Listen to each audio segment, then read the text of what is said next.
came to me. Do I believe in God? And I don't like that question. And people have complained at me a lot, and I'm sure they have their reasons because they don't like my answers, and I have two answers. They've kind of become stock, which is not a good thing. But they're the best approximate. I can't figure out why I don't like the question exactly. I had three sort of burgeoning hypotheses. One was, it's none of your damn business. That's the first one. So it was like a privacy issue. Like, it seemed to me to be a question that was too private to be answered properly. And so, you could consider that a cop-out, maybe it is. And then another one was, well, what do you mean by believe? Like, do you mean the words? Do you mean to say the words, I believe in God? Does that indicate that you believe in God? Like, I don't know what you mean by believe exactly, because, and that's got me in trouble too, because, people think that attempting to clarify the meaning of words is an attempt to escape from the question, when it's actually an attempt to specify the question. I mean, is what you believe what you say, or what you act out? Now, I would say to some degree it's both, but if push comes to shove, as far as I'm concerned, what you believe is what you act out, not what you say. And then, and if you're an integrated person, then what you act out and what you say are the same thing, and then you're a person whose word can be trusted, right? Because what you say and what you do are isomorphic, they're the same thing. But belief is instantiated in action, so I have also suggested that I act as if I believe in God, or to the best of my ability. And people aren't very happy with that either. And then the third is that I'm afraid that he might exist, which I think is the most comical of the three answers and perhaps the most accurate one. But then I was thinking about this today when I was thinking about what I might talk to you guys about, and I thought, well, let's go into this a little bit more. Let's say you do believe in God. Say, I believe in God. It's like, okay, well, that's hypothetical, pretty impressive, I would say. It's like you believe that there's a divine power that oversees everything, that's fundamentally ethical, that's watching everything you do, and you believe that. And so what effect does that have on your behavior if you believe it? Does that mean that you're, well, are you all in on your beliefs? Are you sacrificing everything to this transcendent entity that you proclaim belief in? Have you cleansed yourself of all your sin, let's say? Are you making all the sacrifices that you need to make? Like, have you taken the mote out of your eye? No. Or are you in the same situation, let's say, that the Catholic Church seems to be in right now? Just out of curiosity, it's a good time to bring that up, since the Pope seems to be concerned with what's been happening with the Catholic Church, given the endless pedophilic scandals, let's say, which seem rather serious in my estimation, and might have been something that was cleaned up perhaps 100 or 1,000 years ago, and it's being taken seriously perhaps now, and perhaps not, because it's not so easy to determine exactly what it would mean to take that seriously. And you might say, well, are all the people who are committing these heinous actions and then covering them up, if you ask them, well, do you believe in God? What are they going to say? Well, you'd think the answer would be yes, given that they're like priests, and yet,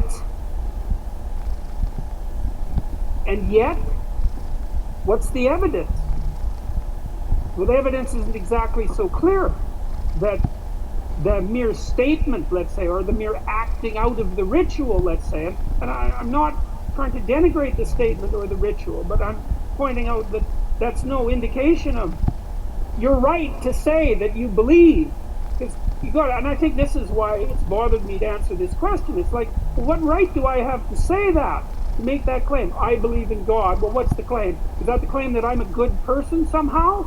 Because you think that if you believed in God, actually, like seriously, that you'd be a good person, like right now, because, well, for obvious reasons. I would think. And so if that hasn't happened in some sort of miraculous sense, so that you're the best person you could possibly imagine being on an ongoing basis, and then terrified of deviating from that path in a serious manner, then I don't see why you have the right to say that you believe in God. One of the things Nietzsche said about Christianity, he was a great critic of Christianity, although also a great friend in a very peculiar way, in that sometimes your best friend is the one who points out your weakest properties, let's say. He said, as far as he was concerned, there was only one Christian, and he died on the cross. And that's a, perhaps an extreme statement, but one worth giving some consideration to. It's like, well, then you look at what are you called upon? Let's say if you're going to proclaim yourself as a believer, And I thought about this a lot as I've gone through the Old Testament. I did a bunch of lectures last year. So what are you called upon? Well, you're called upon initially to act out the spark of divinity that's within you by confronting potential with the logos that's within you, which means to take the opportunities that are in front of you in the potential future and to transform it into the present in the best possible way, using truth and courage and careful articulation as your guide. So that's the first thing you're called on to do. That's a major deal there. That's a tough one. And then the second is to make the proper sacrifices. That's the Cain and Abel story. Is like you want something, you genuinely want it, you want to set the world straight, then you let go of what's necessary and you pursue. You let go of what isn't necessary, no matter what it is, and then you pursue what's necessary. And then maybe you sacrifice your children to God. That was the story.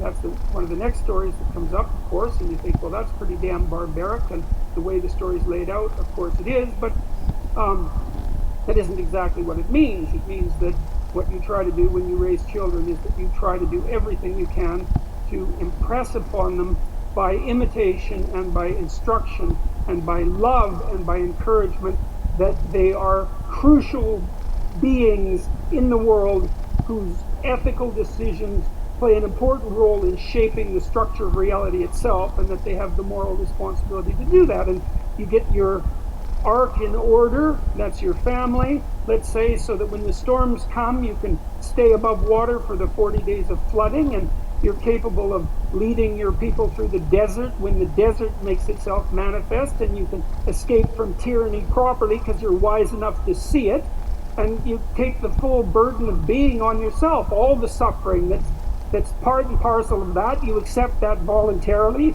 let's say, and you do everything you can to confront the malevolence that's part of you, and that's part of the state, and that's part of the world. And you make a garden around you. That's the paradise, a walled garden. It's a walled, well-watered place, so the forces of nature and society exist together in harmony, and you place your family in that so that they can live properly. And you treat your enemy as if he's yourself, and the same with your brother. And, well, then you can say, then maybe you can say, maybe then you have the right to say that you believe in God. Otherwise, maybe you should think twice about it. Because,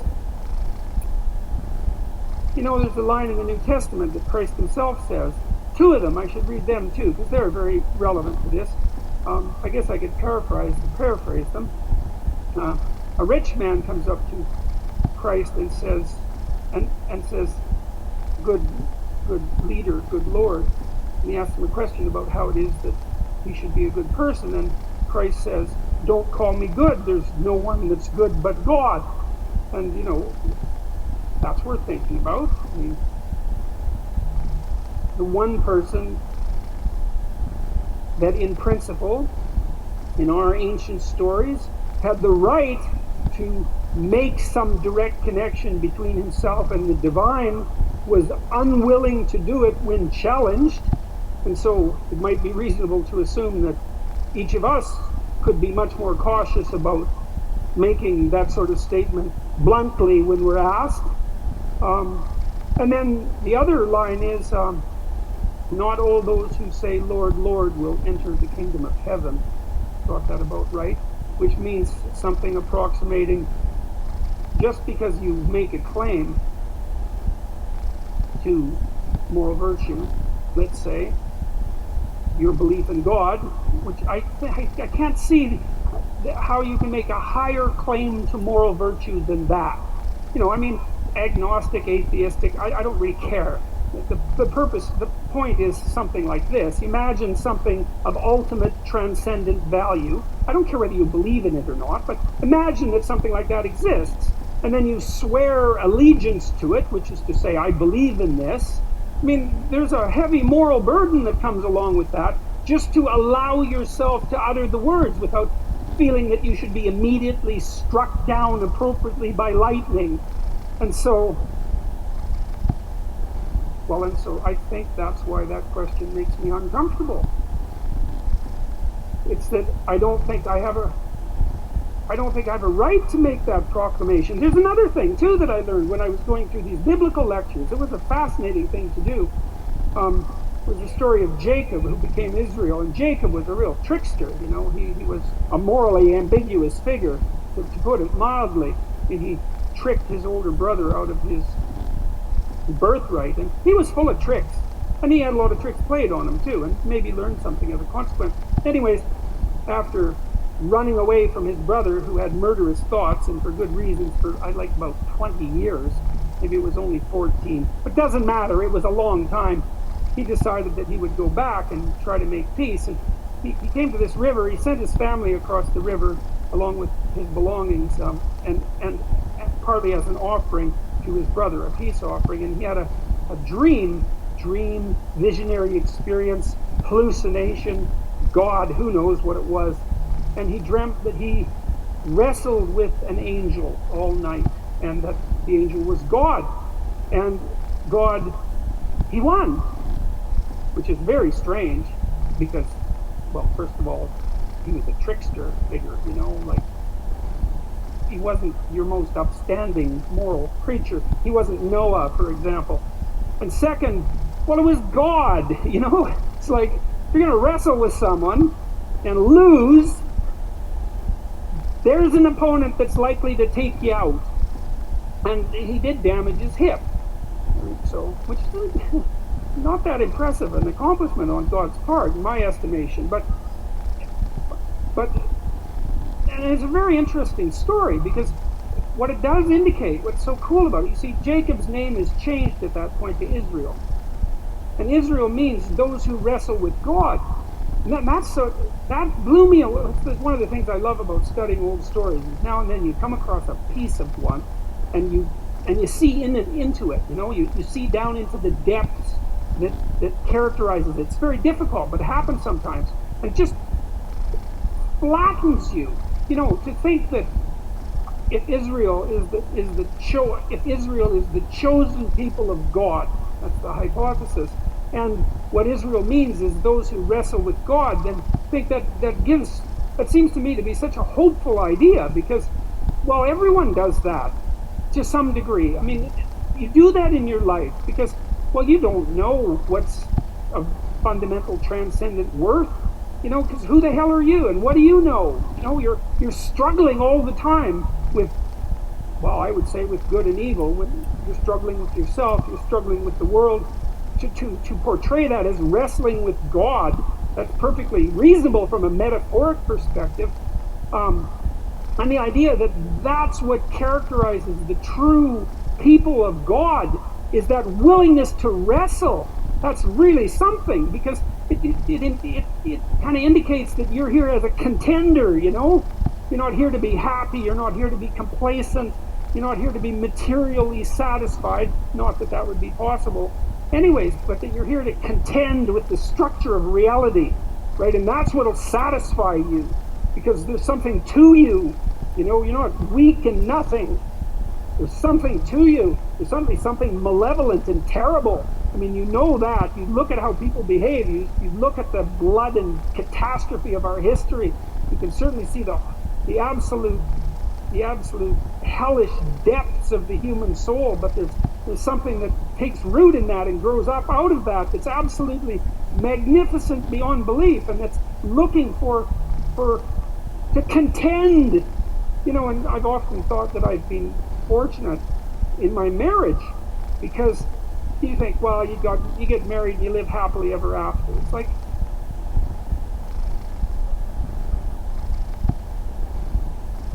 that's not it, is it? You don't want that even. What do you want? You want your partner to do just all she's going to do is sprinkle rose petals in front of you, right? And pat you on the back of the head and tell you how wonderful you are constantly, day after day. Man, you'd be so sick of that after maybe take a month.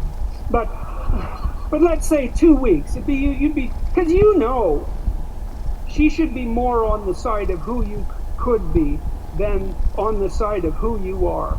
And if she's deluded enough or terrified enough to worship you in your current form, then, well, that doesn't say much for her. And it certainly isn't very helpful for you. You want someone that's going to get in the way now and then, and to contend with. And I've been fortunate in my marriage because I have someone to contend with. We have our discussions, and they're not easy. Well, but partly because we have hard problems to solve, because life is full of hard problems. I want someone who will stand up, and have her say, even if it's not what I would say. And maybe I'm even willing at times, because she's quite intuitive and a good dreamer, and I'm more facile verbally. And so we have to be careful in our relationship, because if I'm in a particularly ornery mood and she has something to say, I can usually slice up her arguments verbally, and that's fine as far as I'm concerned, because I get to win. But it's stupid. Well, it's stupid. It's, first of all, that doesn't mean I'm right. It just means I can formulate verbal arguments slightly faster than she can, but her intuitions and her dreams are often extraordinarily accurate. And so we've learned to some degree, to buttress each other's arguments just on the off chance that the person that you were foolish enough to marry might know something you don't now and then about something important,